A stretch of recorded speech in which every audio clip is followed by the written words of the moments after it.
Hi everyone, I'm David Fisher, and this is Presidential Chronicles, the series of books and videos on American history as seen through the lives of the presidents of the United States. This episode is from the life of Franklin Roosevelt, and the focus is the Big Three and D-Day.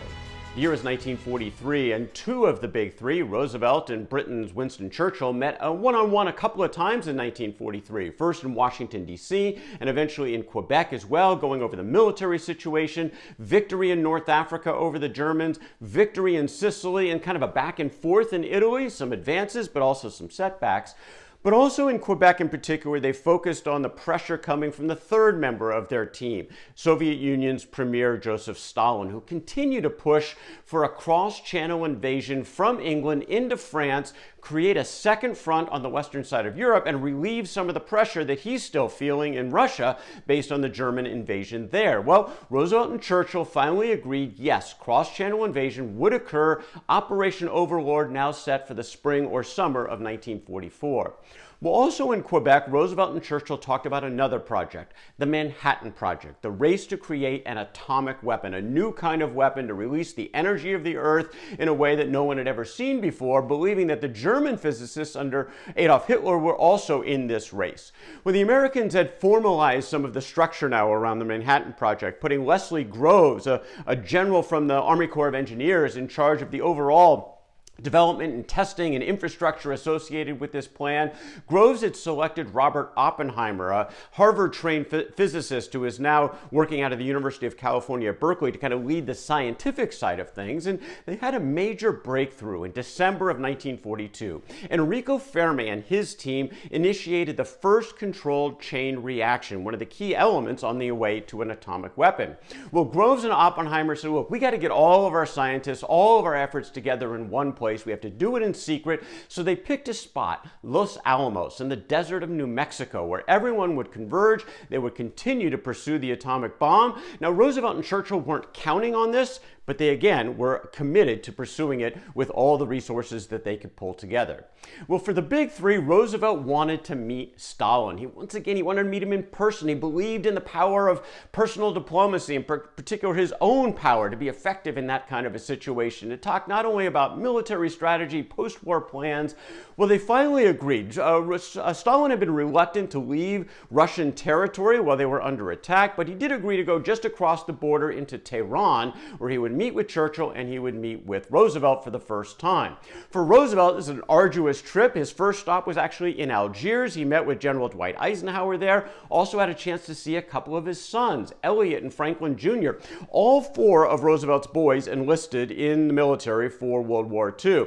Elliot's in the Army Air Corps, Franklin Jr. and John joined the Navy, James was in the Marines, a source of pride for Roosevelt, also a source of concern. Fortunately for him, all four would return safely by the end of the war. From Algiers, it was on to Cairo for Roosevelt. He met there with Churchill. He also met with Chiang Kai-Shek, his ally in China, who was not only fighting the communists in China, but also fighting the Japanese there. And Roosevelt just wanted to make sure that was going to continue because, again, putting pressure on the Japanese anywhere it could help the Americans fight in the Pacific. November the 27th, 1943, he finally got to Tehran, finally got his chance to meet Stalin for the first time. The first night was sort of an informal evening, trying to get to know each other, or at least a little bit. Work began very much in earnest the next day. The focus initially was really on Germany after the war. What would the Big Three do in this case? Would they dismember Germany? Would they occupy it? Would they demand reparations? Would they hold trials for war criminals? All of these were discussed. Progress was made on all the topics. Not a lot of decisions made, but moving all aligned in the right direction. One of the touchiest topics was Poland, again, in the eastern side of Europe. Russia has been pushing the Germans back and now actually had occupied parts of Poland, and really very little indication that Stalin was going to give back any of the territory that he's gained, and particularly planning to continue to move through Poland on the way to Germany, ultimately to Berlin. There was concern on the British part. What's going to happen to Poland after the war? After all, Britain had jumped into the war when Germany invaded Poland and actually been giving the Polish leaders exile in London, so they felt that there was some obligation on their part to kind of maybe put things back to where they were before the war. Well, Stalin was absolutely adamant that at least to the Curzon line, that was going to become Russian territory. The question is, would he stop there? Well, Roosevelt made the point that Stalin volunteered his desire to conciliate his neighbors, saying flatly he had no desire to own Europe. His country, he added, is only half populated, and the Russians have plenty to do at home without undertaking great new territorial responsibilities. This, of course, would remain an issue for the balance of the war and also for many decades to come after that. Roosevelt was worried a couple of days into this summit. Stalin was kind of cold and trying to get him to open up again to make that personal connection with the Soviet leader. He decided on kind of an interesting technique. He was going to needle Winston Churchill, almost embarrass him a little bit, see if he could get Stalin to relax, maybe even laugh a little bit. Well, Roosevelt went forward with this plan. Churchill didn't seem to be very happy, but for Roosevelt, it seemed to be working. He said, "For the first time in 3 days, I saw light. From that time on, our relations were personal, and Stalin himself indulged in an occasional witticism. The ice was broken, and we talked like men and brothers." This was critical for Roosevelt, knowing that they would have some very tough negotiations ahead, trying to get on a level playing field in a way that he could communicate effectively with Stalin. Stalin's highest priority continued to be that cross-channel invasion of Western Europe. And once again, now in person, Roosevelt and Churchill committed to Operation Overlord. They set a timeline, May or June of 1944. Stalin wanted to know, who's your commander? Who's going to run this thing? Really understanding that if you have a commander, that's even more of a commitment to the action. And Roosevelt responded it would be an American, but he wasn't sure who it was going to be yet, which was true. He hadn't decided. We'll come back to that in a moment. At the end of the journey in Tehran, they departed on very good terms. In fact, they had a party to celebrate Churchill's 69th birthday. And at the very end of the event, Roosevelt said, "Thus with our nations, we have differing customs and philosophies and ways of life. But we've proved here at Tehran that the varying ideas of our nations can come together in a harmonious whole, moving unitedly for the common good of ourselves and of the world." Was this reality? Was it a mirage? Roosevelt would have to see how that would play out. Operation Overlord. Who would be in charge? Most thought it would be the Army Chief of Staff, General George Marshall. He had kind of earned it. He had the trust of Roosevelt.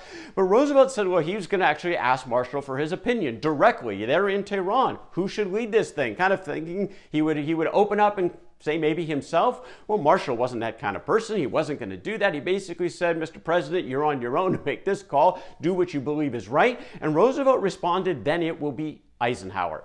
"I don't think I could sleep at night if you were out of Washington," he told Marshall. So Eisenhower would get that chance. Roosevelt, in fact, and his party would stop in Tunisia on the way back to the United States, give Eisenhower that news. Finally, back home after 5 weeks away, he felt the journey, all in all, was a success. Washington was pretty quiet for Roosevelt by the time he got back here, and a lot of changes had been happening in sort of his intimate circle. Louis Howe, long since dead. Missy LeHand still recovering from her stroke, but really not anywhere she used to be physically. Eleanor's continuing to live her separate life on the road, traveling most of the time. Harry Hopkins had settled into some of the role as confidant to Roosevelt, the role that Louis Howe used to play, and he had even moved into the White House, but he recently got remarried and had moved out of the White House, so things were a bit lonely for Roosevelt. He wanted companionship. He asked Anna, his oldest child, his daughter, his only daughter, to move back into the White House, help him out, and she was more than happy to do so. But somebody else re-entered Roosevelt's life as well. Lucy Mercer.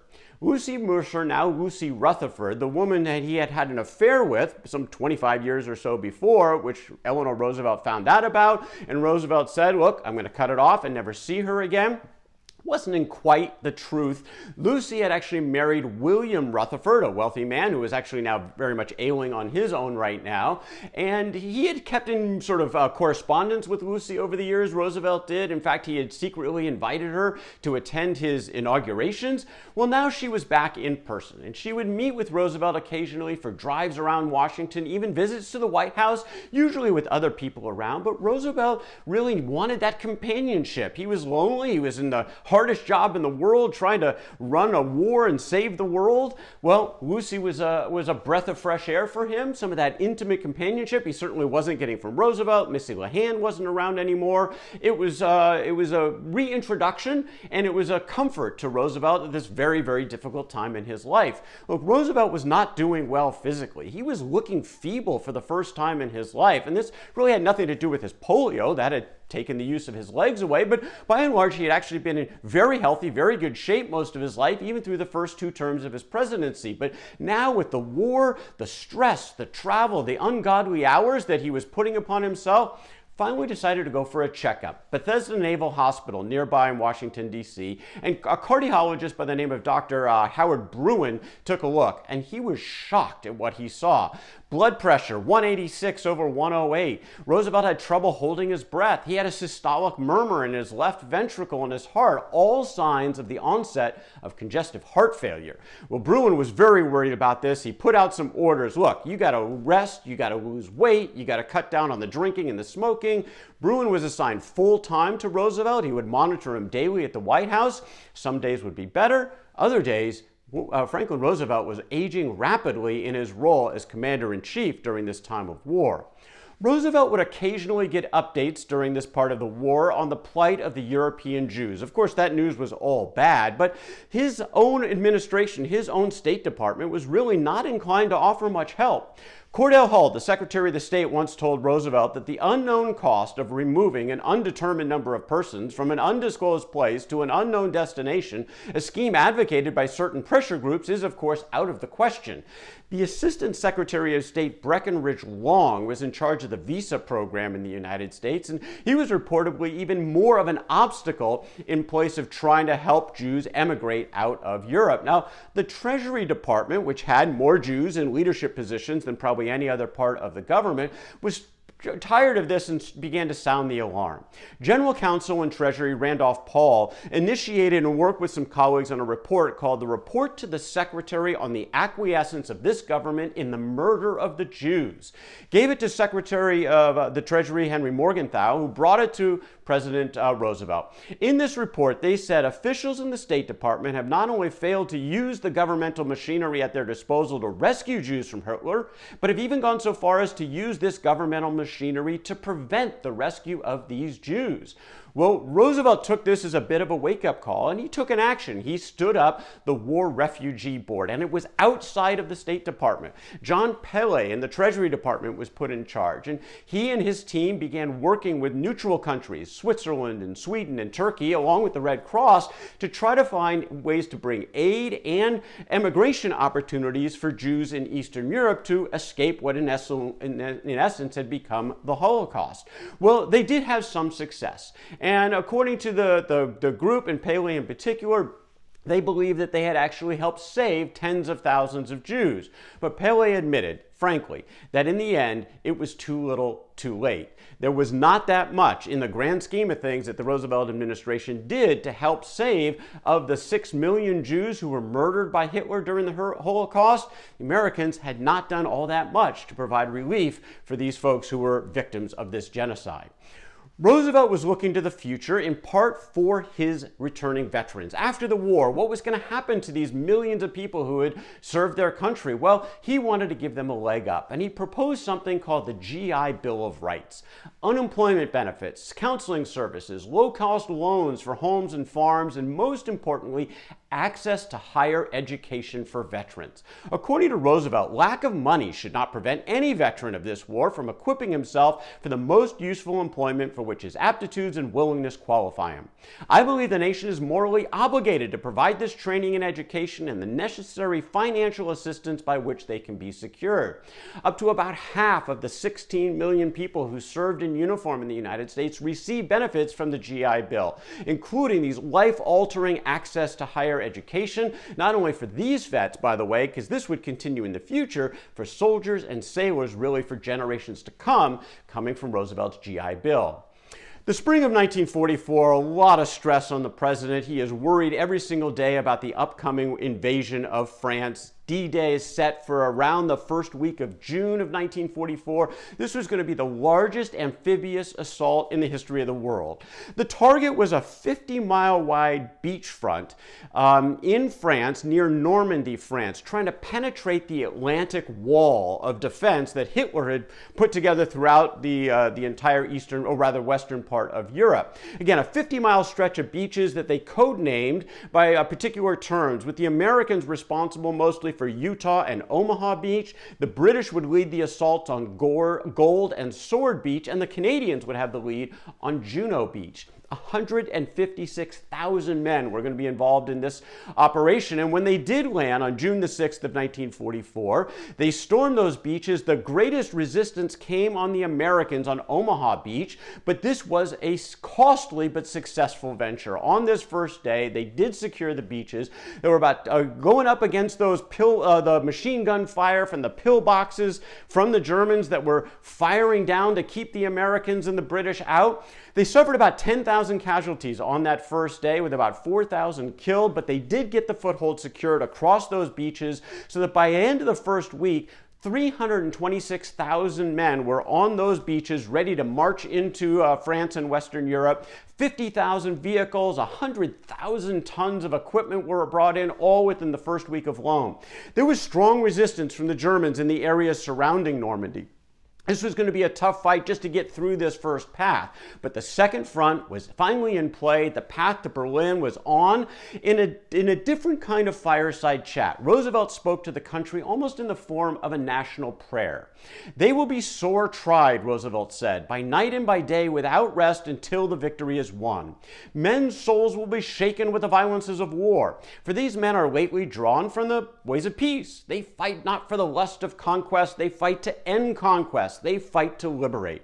They fight to let justice arise and tolerance and goodwill among all thy people." He encouraged the American people to join him in prayer and help give those fighting men every ounce of energy that they possibly could.